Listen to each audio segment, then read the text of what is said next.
So, maayong gabi sa lahat. It's Megan and I'm Marikit and welcome to my channel.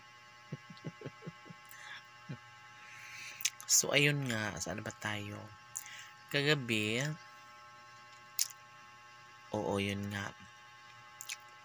Hindi ako makaalis-alis doon sa pinagtatrabahoan ko dahil nga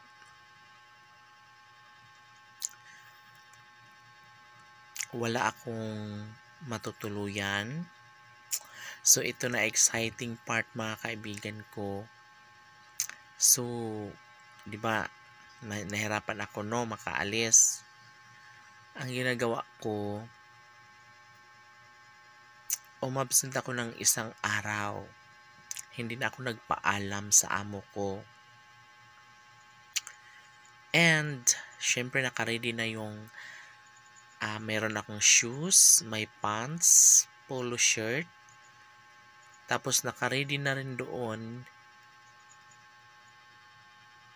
yung mga NBI ko, police clearance. Syempre yung SSS Pag-ibig, okay na yun. Kasi may time na ma-absent ako ng isang araw para i-prepare yun. And, ayun na, nagawa ko yun lahat in just one day. So, madali lang din naman ang pagkuha ng NBI clearance, police clearance dyan sa Mandaluyong. Yes, madali lang siya. And, meron na rin dyan SSS Pag-ibig. Pero yung PhilHealth mga kaibigan ko is doon ko na siya inasikaso sa may Pasig City. Doon. So, natapos ko siya in one day. Yes, natapos ko siya mga bandang alas 3, gano'n. Mga 2:30 gano'n. So, nakapagpahinga pa ako ng konti. Tapos, pagkahapon na nun, bumalik na ako sa bahay ng amo ko.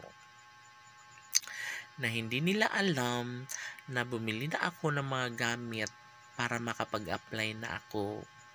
Yes, para maiba naman yung trabaho ko, hindi nasa palengke. So, nangyayari na nga, dahil nga ginawa ko naman yung nakaplano na yun kasi nga, meron akong isang friend or katrabaho dati sa may Pure Foods way back 2000, ilan ba yun? 2004 2003, 2004 sabi natin 2004 hanggang 2008, mga ganun siguro.